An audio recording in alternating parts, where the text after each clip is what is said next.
about to see the second of 3 films which have been made to help us size up our enemy, Japan. To beat the Japanese and to do the job thoroughly, we have got to understand them thoroughly. The Japanese are not easy to know. I've lived among them for 10 years, and I can testify that they are as different from ourselves as any people on this planet. The real difference is in their minds. You cannot measure Japanese sense of logic by any Western yardstick. Their weapons are modern, their thinking 2,000 years out of date.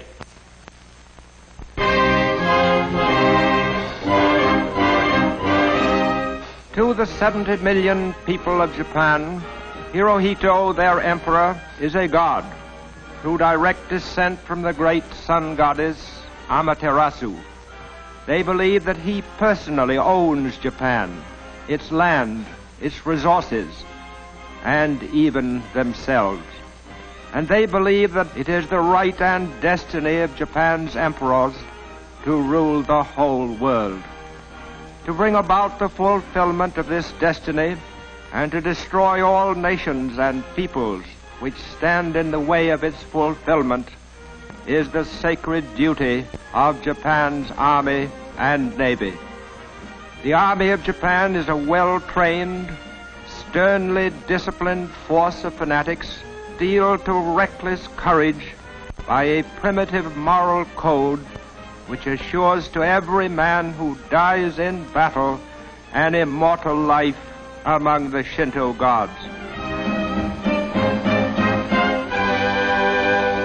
Behind the fighting forces stand all the wealth and power and resources of a people whose national dream is to see Tokyo established as the capital of the world. From Tokyo, the Japanese have for over 11 years been carrying on one long, uninterrupted war. Again and again, Western economists have predicted that Japan's economy must soon collapse. But Japan is stronger today than ever before in its history. An adaptable people, the Japanese have made good use of the inventions and conveniences of the Western world, which might fit in with the plan for world conquest, which is their national obsession. Non-essential industries in Japan have been all but wiped out, for the empire has recognized but one need, the need for the materials of war. Efforts to hold down prices have failed, and inflation has decreased the purchasing power of the yen. Japan's gold supply is carefully hoarded, no longer forms a basis for her money, but Tokyo's bankers see their turn coming later, when Japan begins exploiting the lands it has conquered.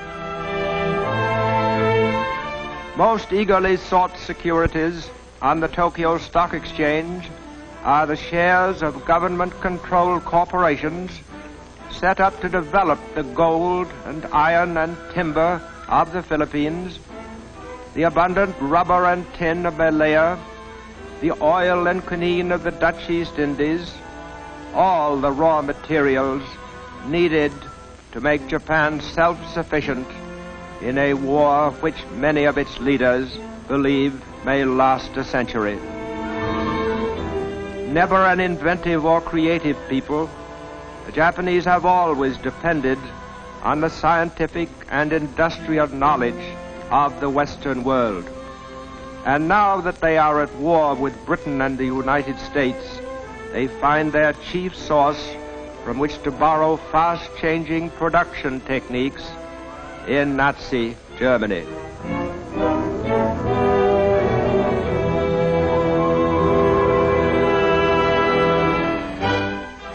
In the theaters of Japan, Nazi methods of propaganda are also copied to good effect.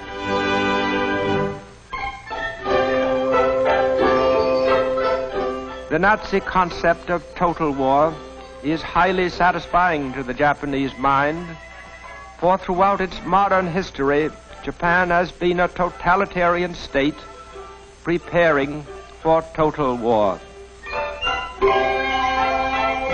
Playing their closely supervised part in total war are Japan's metropolitan newspapers, which ape the great American dailies. Before a stick of type can be set, it must be approved by the Army, the Navy, the police, and the Foreign Office. No story or editorial, no picture or cartoon may be printed which opposes the concept of a Japanese-ruled world. Thus, to the Japanese reading public, the progress of their holy war is an unbroken succession of triumphs. Every disaster becomes a victory, and all news is good news. For every channel of public information is being used to impress upon Japan's people that the war is proceeding according to a divinely guided plan, and that the people's part is merely to double and redouble their sacrifices on behalf of the Emperor and of their sons and fathers away at the front. Greatest single source of Japan's fighting men is its peasant population, long used to hard work and self-denial. Toiling from before dawn to long after sunset, the farm family accepts hard work and squalor with the unfeeling stoicism of a disciplined race.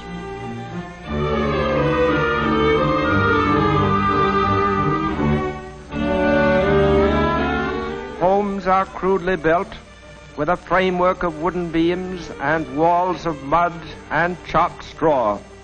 In these huts, Japan's peasants have for generations raised sons to fight for their emperor. There are few luxury crops in Japan today. Practically everything has been replaced by crops which give the greatest nourishment. All grain and rice belong to the state. The whole crop is bought by the government at a price just high enough to keep the peasant alive and working.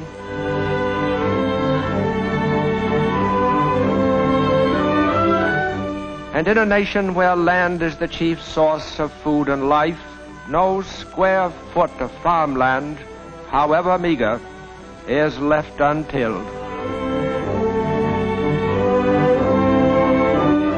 To protect its supply of hardwood, Japan has for years practiced reforestation on a national scale. And today its lumber, like everything else it produces, is going into the war effort in one way or another. To make sure that on the farm not an hour is spent in idleness, no material is wasted. Every rural community produces useful handicrafts.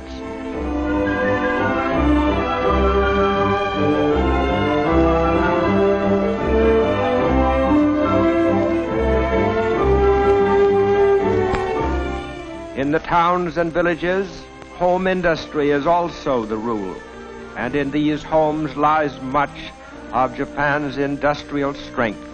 With each home a miniature factory, the nation's total production is almost beyond estimate. With the same fanatic zeal that inspires the soldiers, whom they so devotedly support, the Japanese people are today working for the destruction of the land they fear and hate most of all, the United States, a land which more than any other the Japanese have cause to remember with gratitude and affection. When in 1923 Japan was racked and broken by an earthquake, it was the United States which was first and most generous in giving aid. Into Tokyo and scores of other shattered and suffering cities poured millions of American dollars, shiploads of American supplies, to save lives, to heal the injured, and to help rebuild Japan. Today, Japan's restored cities are filled with mills and factories turning out materials of war. In these factories, there is no shortage of labor. Farms and villages comes an endless supply of girls eager to contribute to the war effort for a year or two before they marry and begin bearing sons for the Army and Navy. Willing to work 14 hours a day for little more than room and board, they find factory meals of boiled rice, fish, and tea better fare than they had at home. Since nearly a decade before Pearl Harbor, Japan's heavy industry has been mobilized on a war footing. Its materials, machine tools, and workmen integrated into a long-range program to build up and maintain the Japanese war machine. To make up for shortages of strategic materials, it accumulates great stockpiles of raw materials by importing them from China, India, the Netherlands, East Indies, and from Western nations.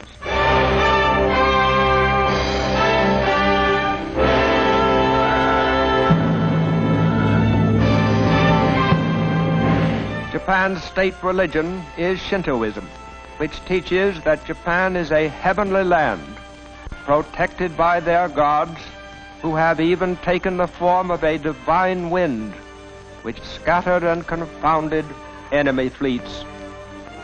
Shinto gods exist in rocks, trees, and rivers, and even the souls of men who have died for their emperor are worshipped as minor gods.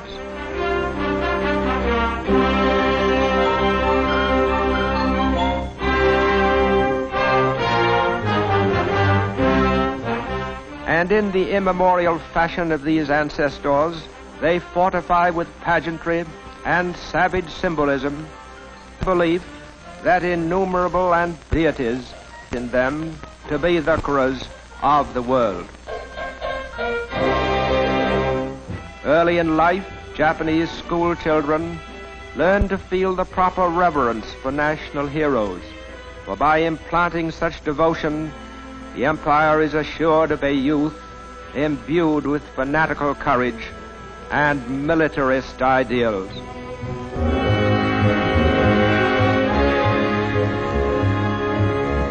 From infancy, Japanese children find their days strictly scheduled to the discipline of total war. In physical culture groups, they harden their bodies and learn the obedience to orders which will make them good warriors in later life.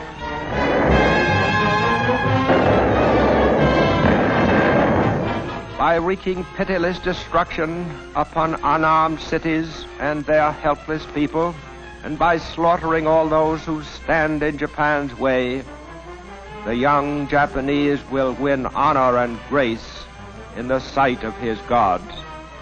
For they have decreed that it is Japan's destiny to achieve mastery over the whole world, to bring to all peoples the blessings of the samurai code.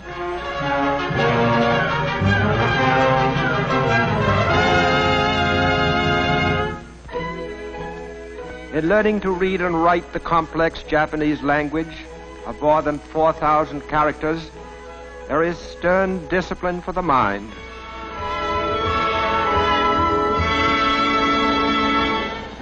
Never are they allowed to forget that the way of Japan is the way of the warrior, and that modern weapons of war are as glorious as the samurai swords with which their ancestors won honor and immortality.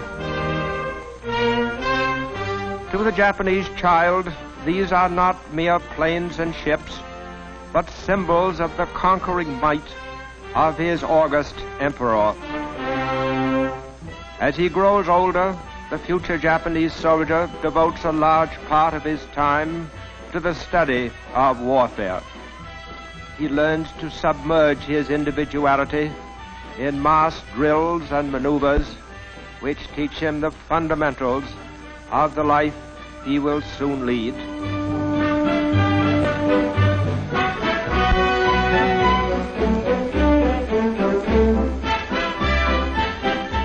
He is taught how to handle a rifle under a drill master who is both able and severe.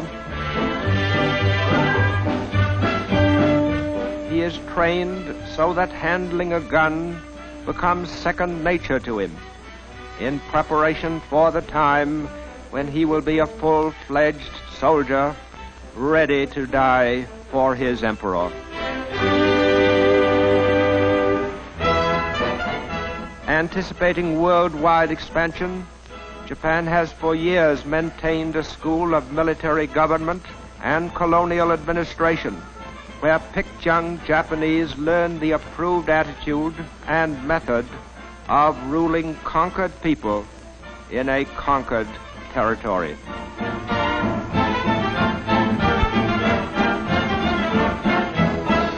The emperor's future Gauleiters lead a Spartan existence, become used to the simple rations which be their lot until the day of final victory.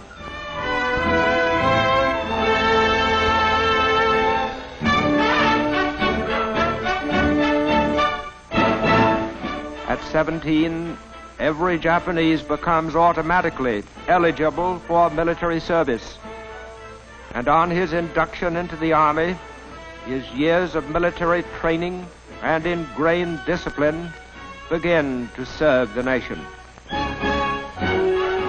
Averaging only 5 feet 3 in height and 117 pounds in weight, the Japanese soldier is expected to compensate for his small size by his fanaticism in battle.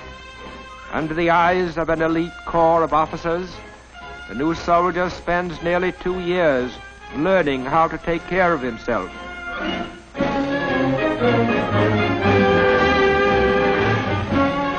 And it is a matter of pride with each Japanese soldier that he conform to the accepted pattern.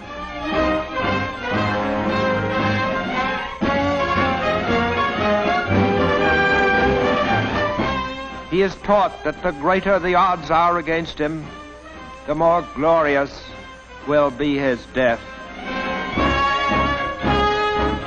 Building on this foundation of the will to conquer, the Japanese have made good use of the offensive spirit which inspires their people.